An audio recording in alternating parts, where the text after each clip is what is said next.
Et si cette nuit était la dernière? Mes frères, mes sœurs, imagine un instant. Il est 23h48. Tu es allongé, fatigué, les paupières lourdes. Tu penses à ta journée, ce que tu as accompli, ce que tu as raté, ce que tu regrettes. Tu entends le silence. La nuit s'installe. Ton cœur bat. Ton âme soupire. Et puis, une pensée surgit, comme une flèche dans ton esprit. Et si cette nuit était la dernière? Et si ce souffle que tu prends maintenant était le dernier que tu devais respirer sur cette terre? Et si ce sommeil que tu t'apprêtes à prendre n'était pas simplement une pause, mais une transition? Oui, c'est brutal, mais c'est réel. Nous vivons comme si demain nous était garanti, comme si le réveil devait sonner automatiquement, comme si nos plans pour la semaine prochaine étaient gravés dans le marbre. Mais combien de personnes, combien d'âmes ont quitté ce monde sans avoir eu le temps de dire un dernier mot? Une dernière prière? La vérité, c'est que nous sommes fragiles, vulnérables, et la prière est notre abri. La prière du soir n'est pas une option spirituelle. C'est une respiration de l'âme, un cri de confiance, un acte d'amour, une clé qui ferme les portes du jour et ouvre celles de la paix. La nuit, un terrain d'attaque invisible. Mes frères, mes sœurs, je vous en supplie, n'ignorez pas les réalités du monde spirituel. Ce que vous vivez de manière visible, tangible, physique, stress, conflit, fatigue, est souvent la conséquence d'une guerre invisible qui se joue dans les coulisses de l'existence. Et cette guerre devient plus intense la nuit. Le silence apparent cache une agitation spirituelle. La nuit, tout semble calme. Les rues sont vides, les lumières s'éteignent. Le monde s'endort. Mais dans les lieux invisibles, une autre réalité se déchaîne. Une réalité spirituelle. Car pendant que ton corps dort, ton âme reste éveillée. Et cette âme est un territoire convoité. Le diable, rusé, stratégique, ne frappe pas toujours quand tu es fort, en pleine action, entouré de gens. Non. Il attend que tu sois seul, affaibli, vulnérable, relâché. Quand l'esprit dort sans couverture, tu sais ce qui fait peur à l'ennemi. Ce n'est pas que tu sois chrétien de nom. Ce n'est pas que tu portes une croix autour du cou. Ce n'est même pas que tu sois allé à l'église dimanche. Ce qui fait peur au diable, c'est quand tu es un chrétien qui prie, surtout quand tu pries avant de dormir. Pourquoi?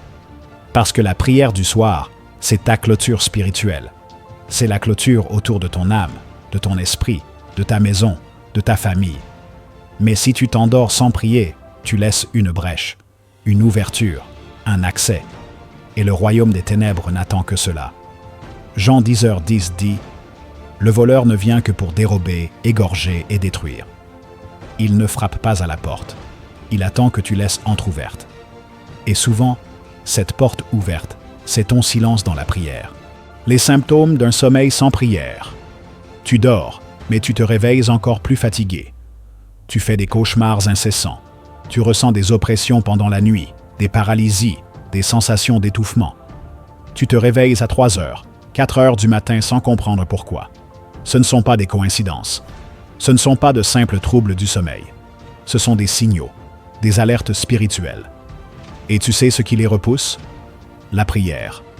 Pas une prière mécanique, pas une formule, mais un cœur sincère qui s'adresse à Dieu avant de se livrer au sommeil.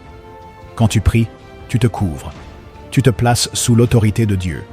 Tu dis « Seigneur, je ne maîtrise pas la nuit, mais toi, tu règnes. Je ne peux pas voir les ténèbres, mais toi, tu es la lumière. Je ne peux pas combattre ce que je ne vois pas, mais toi, tu es le Dieu des armées célestes. Je me remets à toi. Protège mon âme. » Et là, le combat change, parce que tu n'es plus seul.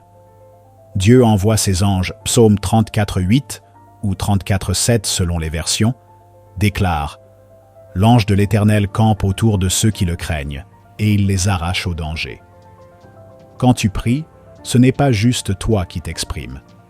Tu actives un mouvement céleste. Des anges reçoivent l'ordre de t'entourer. Le ciel s'ouvre. Une muraille invisible se dresse autour de toi. Tu dors. mais le ciel veille. Tu es en paix, parce que le Dieu de paix garde ton cœur. La prière comme feu autour de toi. Souviens-toi de Job. Quand Satan est venu devant Dieu, il a dit ceci à propos de Job. « Ne l'as-tu pas protégé, lui, sa maison et tout ce qui lui appartient ?» Job, 1er chapitre 10. Tu entends? Même le diable reconnaît qu'il y a une protection divine autour de ceux qui craignent Dieu. Et cette protection, tu l'alimentes chaque soir par ta prière. C'est un feu spirituel que tu allumes autour de ta vie. Et aucun démon ne peut traverser ce feu. Dormir sans prier, c'est dormir désarmé. Tu ne partirais pas au lit avec ta porte grande ouverte, n'est-ce pas? Tu ne laisserais pas ton enfant dormir dehors. Tu ne te coucherais pas sur un champ de bataille sans armure. Alors pourquoi t'endors-tu sans parler à Dieu? Pourquoi t'endors-tu sans mettre ton esprit sous le sang de Jésus? Pourquoi laisses-tu ton âme exposée aux ténèbres?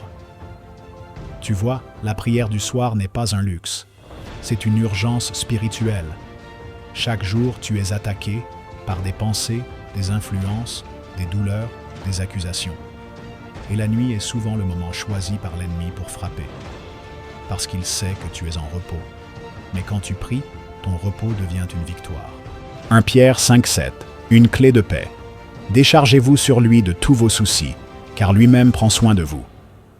Dieu ne veut pas que tu dormes avec tes soucis. Il t'attend chaque soir pour un échange divin. Tu lui donnes tes fardeaux, et il te donne sa paix. Il dit « Mon enfant, parle-moi. Tu n'es pas obligé de tout gérer seul. Tu n'as pas à être fort tout le temps. Viens à moi. Pleure si tu veux. Crie si tu dois. Mais surtout, parle-moi. »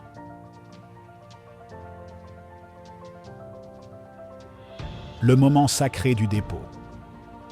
La prière du soir, ce n'est pas une obligation religieuse. C'est un lieu de rendez-vous avec le Père. C'est ce moment où tu t'agenouilles ou t'allonges et tu dis « Seigneur, voici ma journée. Voici mes peurs, voici mes fautes. Voici ce que j'ai mal dit, mal pensé, mal fait. Voici aussi ce que j'ai subi. Les regards méprisants, les mots blessants, l'injustice, l'humiliation. Seigneur, je ne veux pas dormir avec tout ça. Je veux dormir léger.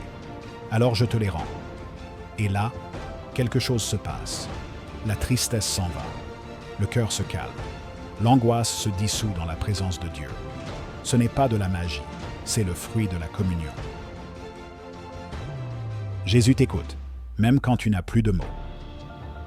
Parfois, tu veux prier, mais les mots ne sortent plus.